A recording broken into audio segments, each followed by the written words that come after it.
Ja, idag ska vi prata om en av Jaguars mest populära moderna bilar. En av de som säljs allra mest. Under en period så var faktiskt hälften av alla Jaguarer som såldes nya F-Pace. Och F-Pace, det här är ju lite grann en anspegling på Jaguars gamla slogan. Jaguar var Grace, Pace and Space. Och då är ju pace, det betyder ju ungefär alltså hastighet eller smidighet. Så att det här är ju då Jaguars större SUV med konventionell drivlina som heter F-Pace. De här bilarna är ju fortfarande relativt nya.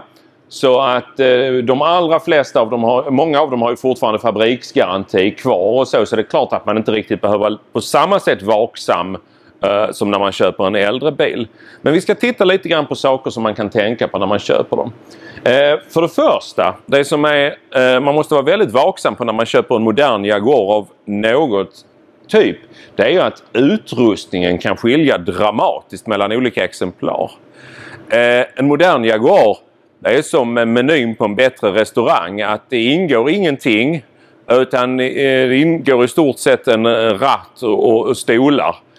Vill man ha någonting extra så kostar det extra. Det är ju en prismodell där man gör att man kan ha ett relativt lågt instegspris men sen så, och som då ser bra ut, men sen de bilar som folk vill köra eller köpa, de kostar betydligt mer.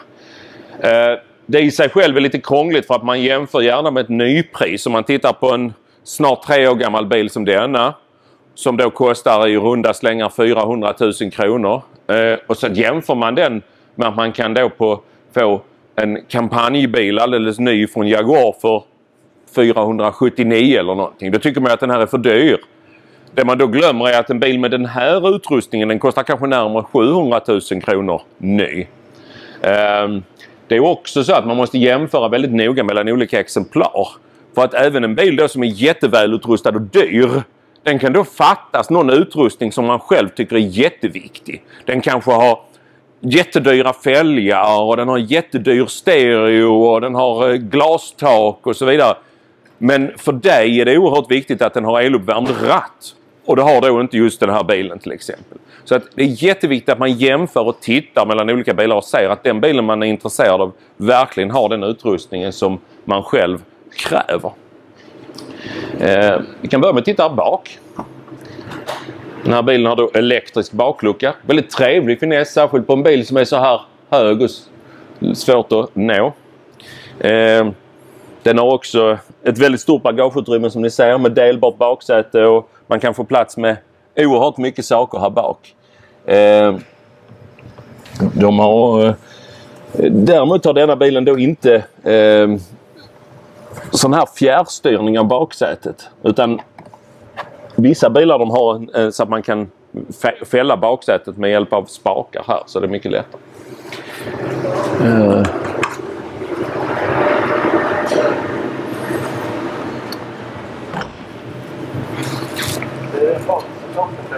Motorn på denna bilen, det är den vanligaste motorn som heter 2.0D och den är faktiskt 2 liter och diesel. Jaguars modellbeteckningar de är oerhört förvirrande på de här moderna bilarna. Det finns en motor som heter 3.0T också. Den skulle man kunna tro att den är 3 liters turbo, men det är den inte. Den är 2 liter och turbo. Sen finns det 3.5T. Den är 3 liter och mekanisk kompressor. Men det här är 2.0D som är 2 liters Ingenium-motor. Här har vi då motorn. Den här har 180 hästkrafter. Diesel. Euro 6-klassad. Man skulle kunna tro att det är alldeles för klent för den här stora bilen. Men den pinnar på förvånande bra med en otroligt bra ekonomi. Som en bruksbil passar det här utmärkt. Den går snålt och faktiskt förhållandevis piggt till svenska farter. Man kan ju med den här stora bilen komma ner i siffror ner mot en halv liter i förbrukning. Vilket ju är helt fantastiskt. Annars är det inte så mycket att säga, men vi kan säga här att även F-Pacen har ju den här Jaguars helaluminiumkonstruktion. som är fruktansvärt vridstyv och relativt lätt. Ni ser de här gjutna konstruktionerna, det är ju liksom det som hela chassit är uppbyggt av. Man ser här också en sån här bra finess för att Jaguar har på de nyare bilarna fått eftersom batteriet sitter ganska svåråtkomligt, så det är väldigt bra att det finns en pluspol här där man då kan ladda eller till och med hjälpstarta bilen. Väldigt bra utmärkt och så. Där de här äldre bilarna var det väldigt besvärligt på, men här är det väldigt fint gjort. Nu kan vi dra lite nytta av att vi har ett byggprojekt igång här på Joes Garage, så det här är lite rörigt och det innebär att här står en motor här bredvid F-Pacen som inte alls hör till denna bilen.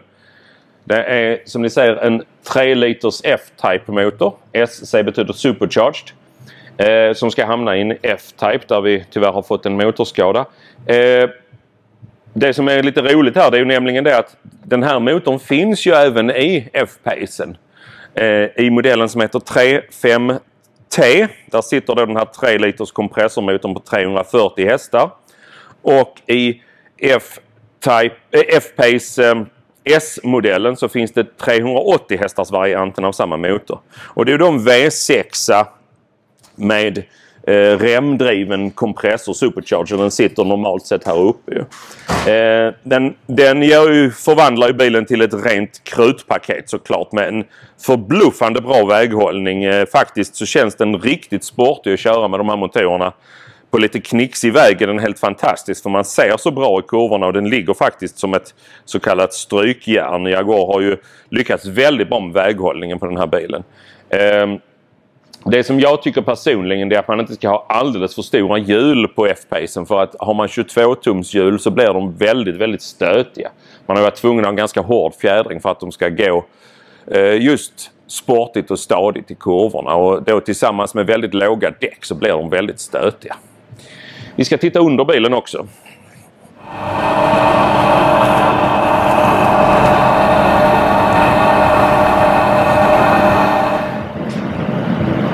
Jo, på den här bilen har precis lagom stora hjul enligt mig då. Det är en 19-tums hjul som gör att bilen ser bra ut, men samtidigt så är det en hel del däcksida. Det gör ju också att fälgkanterna är lite skyddade. Om man nu ska titta på en sån här bil och köpa, ja då är det ju där man ska börja titta. Liksom är fälgarna alldeles söndertuggade mot trottoarkanter, ja då är det ju dels ett tecken på... Dels behöver man göra vid det om man vill ha det gjort och det kostar rätt mycket pengar. Och dels är det ju ett tecken på att bilen kanske inte är speciellt väl omhändertagen. Viktigt är också om man tittar om det följer med vinterhjul med bilen, det är att sitter det verkligen rätt sorts ventiler i. De här så kallade TPMS-ventilerna från Jaguar, de är ganska dyra. De kostar cirka 1500 kronor stycket. Och om man då har vinterhjul där folk har satt i vanliga ventiler, då kommer man bli tvungen att köra runt med den här punkteringsvarningen hela tiden.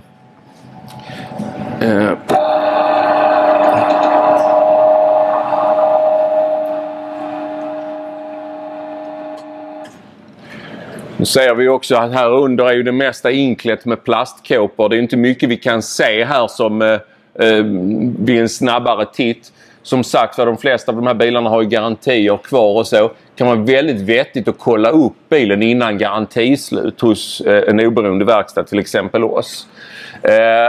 Så att man då kan åtgärda eventuella garantiproblem.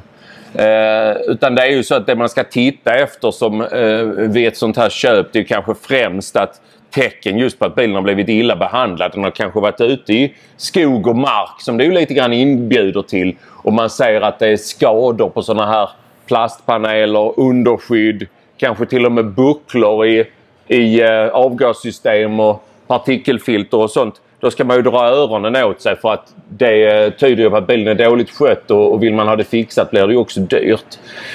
Annars är det ju mest att man tittar efter eventuella oljeläckage från kraftöverföring och sånt. Det kan förekomma på bilarna. Det är inte speciellt vanligt, men det kan förekomma. Och också om bilen har dragkrok så kan man också hålla utkik efter att den inte har blivit alldeles för hårt belastad i bakvagnen, att man har kört jättestora släp och så vidare. Annars är det inte så mycket att titta på här under. Ni ser att den här exemplaret har ju vanlig konventionell fjädring. De finns ju också med den här luftfjädringen bak. Men annars är det inte så mycket vi kan säga här. Och så ser vi också att här är plats. De större motorerna så har man ju en ljuddämpare till här. Här är alldeles tomt. Det ser lite konstigt ut när man tittar under bilen att här är ett stort tomrum på denna sidan. Men hade man haft en V6 bensinare eller den stora 3 liters V6 dieseln, då hade här ju suttit en ljuddämpare. Så det är ju det enklaste sättet att se skillnad på en större motor om bilen inte har några emblem, så är det ju om den har dubbla avgassystem här bak. Ser ni här att den här bilen heter R-Sport. Med då kännedom om Jaguars tidigare modellprogram och så, då skulle man ju tro att det här är en speciellt snabb bil. Så är det inte, utan det här är vad man lite grann fraktfullt skulle kunna kalla för en dekaltrimning. Det vill säga att R-Sport är ett utrustningspaket som innebär att bilen har lite fler spoilers, den har sportstolar och lite mer mindre krom helt enkelt. Så att det är en ren utseendefråga om det är en R-Sport eller till exempel en Prestige. R-Sport-modellen är lite dyrare faktiskt, men Prestige-modellen, det är då den som är mer traditionellt Jaguar i uttrycket, det vill säga lite mera blanka listor och så och mindre spoilerpaket helt enkelt. Då var det så här att när jag stängde motorhuven här tidigare så blev det inte riktigt bra. Det gick inte i lås på båda sidorna. Och då började vi prata om det här, jag och Lennart, att det är så att nyare Jaguar-modeller, där är huven så pass lätt och man har dubbla sådana här gasdämpare som håller den uppe och sen har man 2 lås. Så det är faktiskt så att för att stänga den på rätt sätt, man ska helt enkelt inte vara för snäll, för då går den gärna bara i lås på ena sidan. Och det är inte riktigt bra att trycka ner den, för att då blir huven till sist skev och man håller på sådär hela tiden. Så det godkända sättet att stänga den, det är faktiskt att ta ner den så den är nästan nere och sen med en snabb snärt smäller man igen den helt enkelt. Det kan verka lite brutalt, men det är det som är mest skonsamt mot aluminiumplåten i huven, så att den slipper de här snedbelastningarna som blir när man försöker trycka ner en sida åt gången. Så det är faktiskt så man gör, och det här gäller även till exempel X350 och XF och så vidare. Här står vi då vid en F-Pace som är Jaguars första SUV-modell. Den presenterades ju då som årsmodell 2016 och man har sålt enormt bra av den här modellen.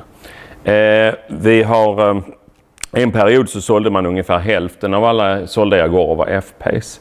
Den bygger faktiskt på samma plattform som XE som vi har här och XF som står bredvid. Det kan man inte tro när man ser dem, att de är väldigt olika i utseende, men det är faktiskt samma så kallade plattform som de bygger på.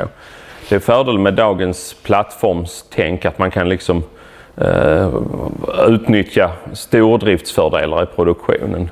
Så att den här förhållandevis lilla BMW 3-seriekonkurrenten och den här BMW 5-seriekonkurrenten, de bygger i grund och botten på samma teknik som F-Pacen. F-Pacen är ju oftast fyrhjulsdriven, men den finns faktiskt även med tvåhjulsdrift med de mindre modellerna, mindre motorerna. Och det beror ju delvis på kostnadsskäl, att folk vill ha en billigare variant, och beror ju också på att den blir då bränslesnålare. Så att, men här har vi en med den vanligaste motorn som är 2 liters dieselmotor på 180 hästkrafter med då Euro 6-klassning, så den klarar alla nu kända miljözoner i Europa, och den är då förhållandevis snål och billig att äga. Jag tycker vi kör en liten provtur.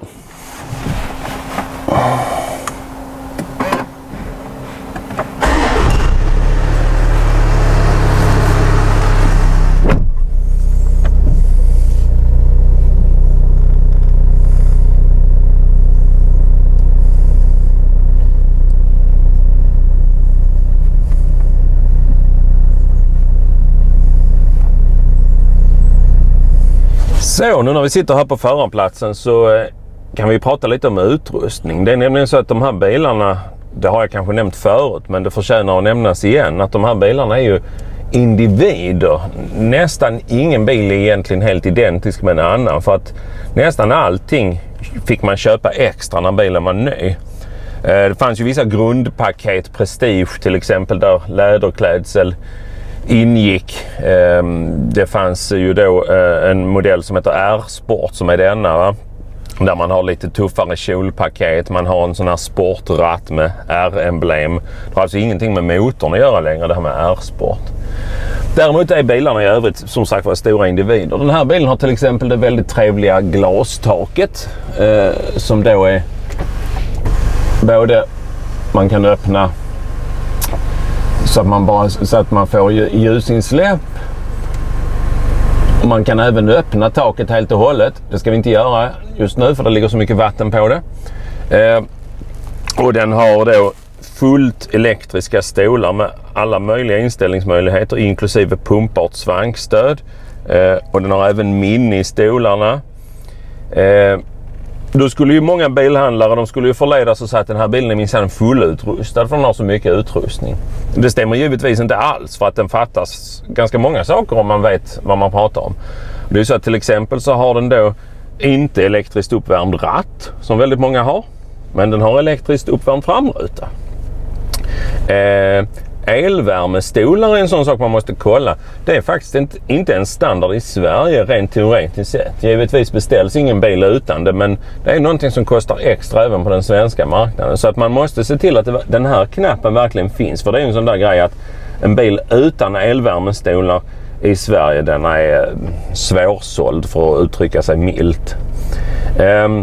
Sen finns det 2 nivåer på den här pekskärmen. Den här har den enklare varianten, eller inte enklare kanske, men mindre varianten. Det finns en variant som går ända ut hit där man inte har de här knapparna vid sidan. Och då har man också en helt LCD-display här istället för de här traditionella mätarna. Många gillar faktiskt de traditionella mätarna bättre, men det är en ren smaksak. Den här bilen har också då, trots att den är så välutrustad och var väldigt dyr, då den vanliga ljudanläggningen. Den har inte den stora dyra Meridian ljudanläggningen som faktiskt finns i 2 nivåer. Men den fungerar ju såklart alldeles utmärkt för oss som inte är några stora musikälskare, så funkar det ju utmärkt. Som sagt, det finns mycket att tänka på när det gäller utrustningen. Framförallt så är det så att det gör ju dels att det är svårt att jämföra bilar. För de kan ha väldigt olika nypris. Den här bilen har jag räknat ut hade ett nypris på 650 till 700 000 ungefär. Lite grann beroende på paketpriser och så vidare. Man kan köpa en grundutrustad bil ny idag för runt 450. Så att då jämföra då den här bilens begagnat pris på 400 med en ny för 450, då tycker ju många att den här begagnade bilen är alldeles för dyr. Men det är det ju inte om man jämför med nypriset på en motsvarande utrustad bil. Det är ju så man måste jämföra. Så dels gäller det att det är svårt att jämföra mellan nya och begagnade. Och sen så är det svårt att jämföra mellan olika exemplar. Plus att är det då någon utrustning som är jätteviktig för mig. Säg att jag kör jättemycket i stan och parkerar jättemycket. Då kanske den här finessen som denna bilen har, som var jättedyr, extrautrustning, att den har självparkering. Det är kanske någonting som är jätteviktigt för mig. Men jag struntar fullständigt i vad den har för stereo. Okej, då måste jag titta efter en bil som har detta. Och liksom, det är jätteviktigt. Då kör vi en liten runda.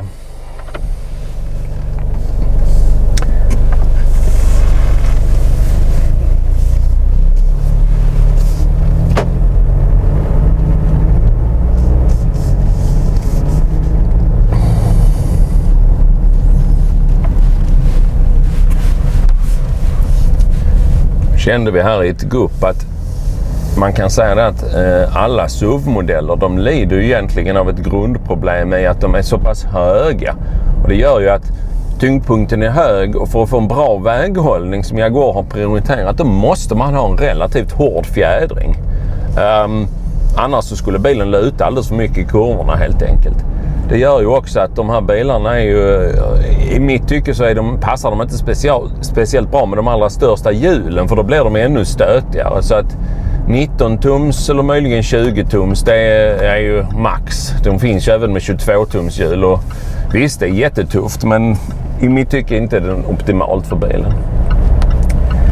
Ska vi också titta på en lite intressant sak här nere. Det är så att när den här bilen har testats i olika biltester, då har en del klagat på den motorn som vi kör med nu och tyckt att 180 hästkrafter i den här tunga bilen att det är alldeles för lite och att bilen är duktigt slö. Vi har inte riktigt känt igen oss i den här beskrivningen, för vi tycker att bilen ändå är under förutsättningarna förhållandevis pigg. Men förklaringen är nog att biljournalisterna och de som skriver i tidningar och så vidare, de vill ju såklart att bilen ska dra lite och så vidare. Så då använder de ju ekoläget. Och det är en väldig skillnad. Om man nu har ekoläget i som vi har nu, så trycker man på gasen och så får man räkna lite, och där kom bilen igång. Den har ju så att säga en inbyggd fördröjning kan man säga i gasresponsen, just för att spara diesel. När man kör jämn fart så ligger man ju gärna och pumpar lite med gasen helt i onödan själv. Så här är ju en sorts inbyggd fördröjning för att inte bilen ska slösa drivmedel. Men det gör ju också att man upplever den som tämligen letargisk, för att uttrycka det milt. Kör man då över bilen i normalläget som det kallas, så känner man genast hur den reagerar fullständigt annorlunda på gaspådrag. Det är fortfarande ingen racerbil, men det blir, trots uppförbacken och trots väldigt lite gas, så drar den ju på bra och växellådan reagerar fint. Och växlar man då ytterligare ett steg till det här sportläget, ja, då blir det ännu mer så att den är... Så att de här knapparna är verkligen betydelsefulla på de här bilarna. Och men kör man en längre sträcka på landsväg, då kan man lika gärna köra på ekonomiläget såklart. För att då har man ingen nytta av den här snabba gasresponsen ändå. Vad ska man då titta efter när man ska köpa en sån här bil? Bilarna är ju fortfarande så pass nya. De äldsta bilarna börjar ju bli 4 år ungefär. Och det är klart, fabriksgarantier och så har ju gått ut på de äldsta bilarna. Man har ju 3 år i fabriksgaranti från Jaguar, och de äldsta bilarna har ju garantin gått ut på, så då gäller det ju att vara lite mer vaksam. Samtidigt har de väl inte visat några direkta typfel alls, utan de här bilarna har ju gått fantastiskt bra. Men precis som med alla begagnade bilar är det ju så att har de haft fel ägare, så kan man ju ha både små skador, alltså man kört emot, och de kan vara dåligt skötta och repiga och så vidare. Så att det viktiga är ju egentligen att titta att allting ser bra ut och att allting fungerar. Att liksom man testar att alla de här finesserna som finns i bilen, att de verkligen fungerar som de ska. Det finns ju allt man kan prova. Folk som köper bilar av oss brukar fråga, kan ni nu garantera att allt fungerar?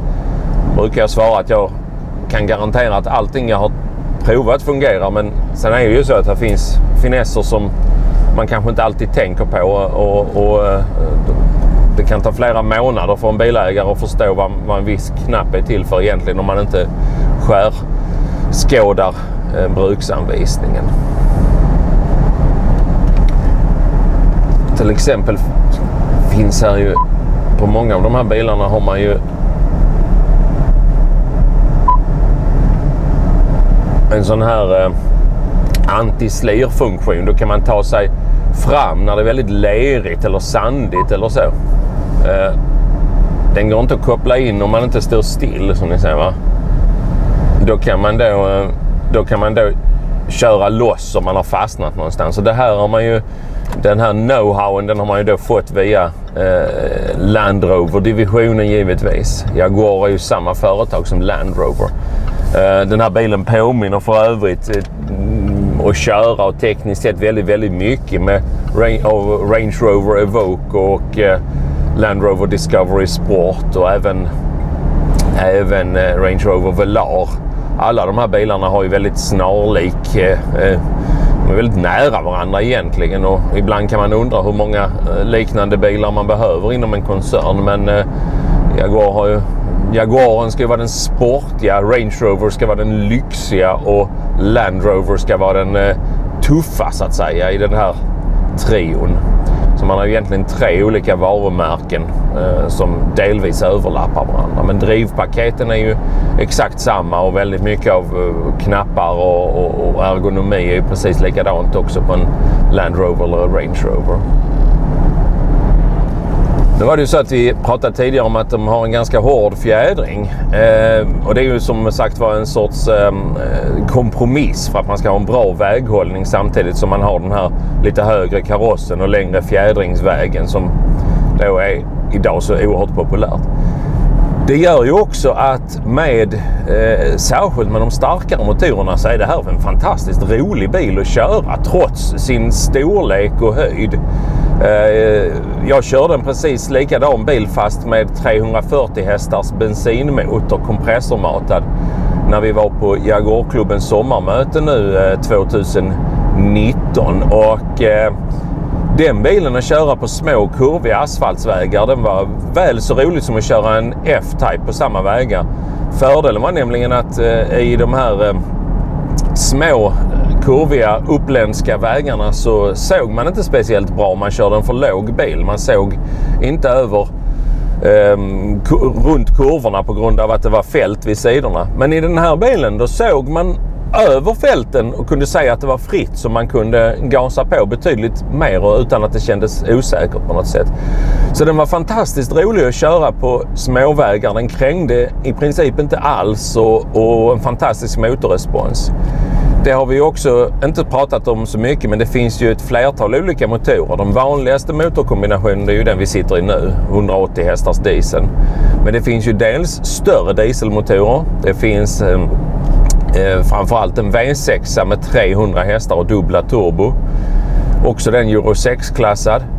Går ju fantastiskt bra och fortfarande relativt snålt.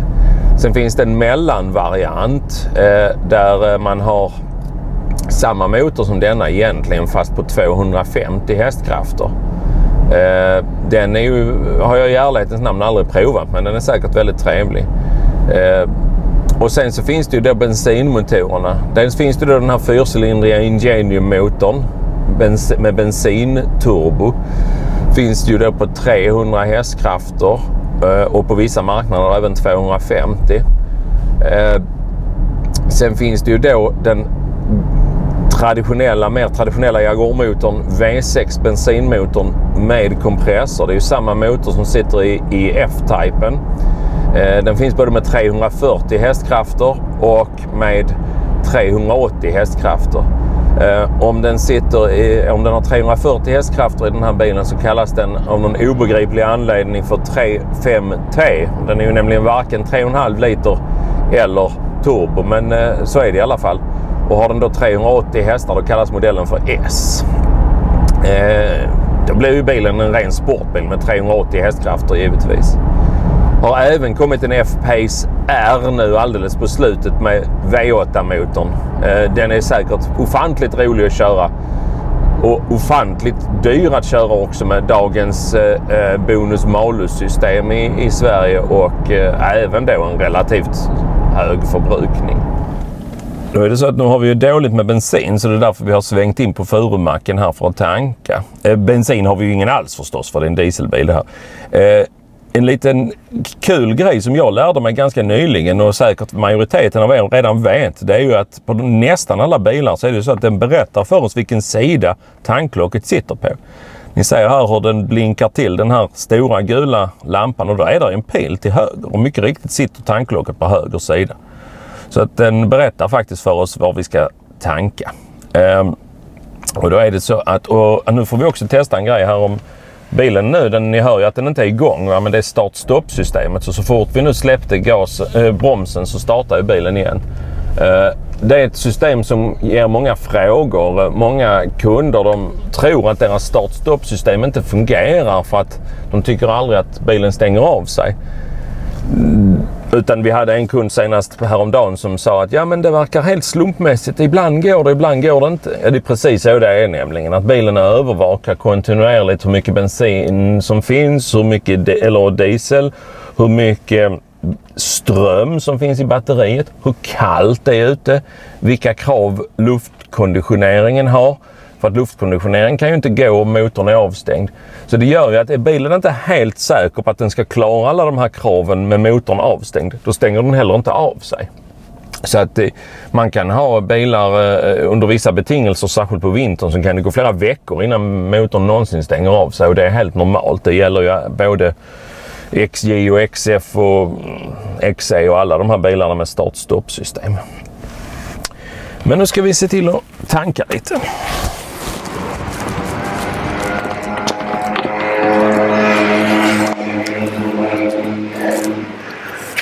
Då är det så att på denna bilen, på F-Pacen, har vi också en tank till. Här ser ni, det ser nästan lite svenskt ut här med en gul och en blå tanklock.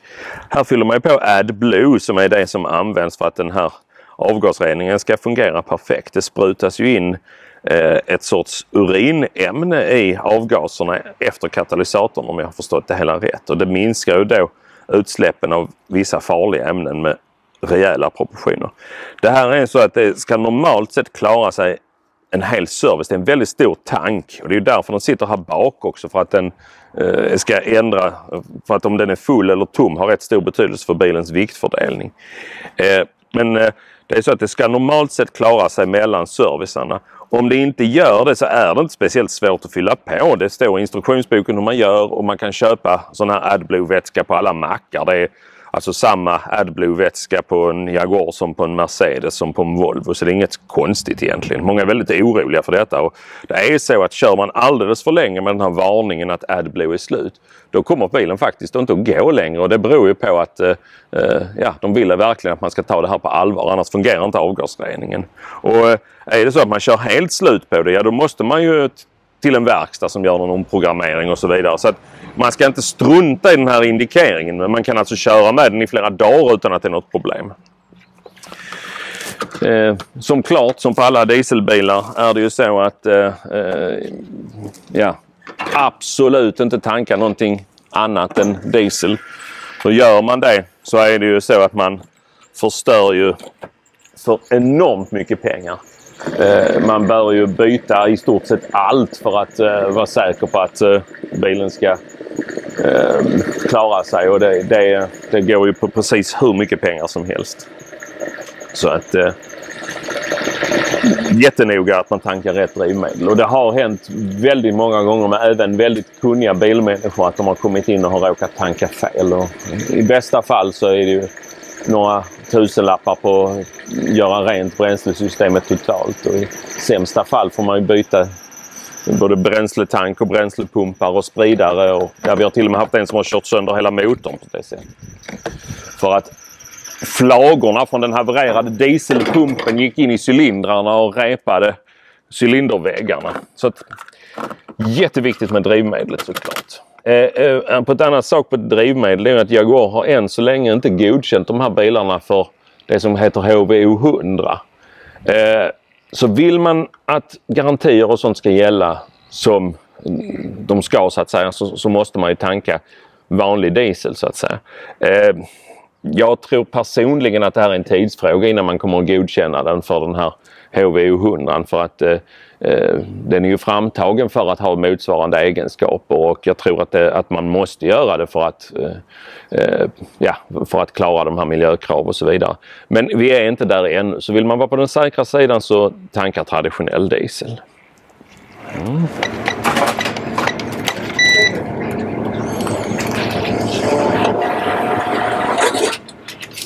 Så ja.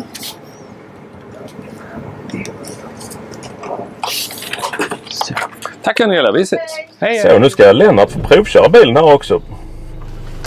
Får vi se vad en utomstående tycker.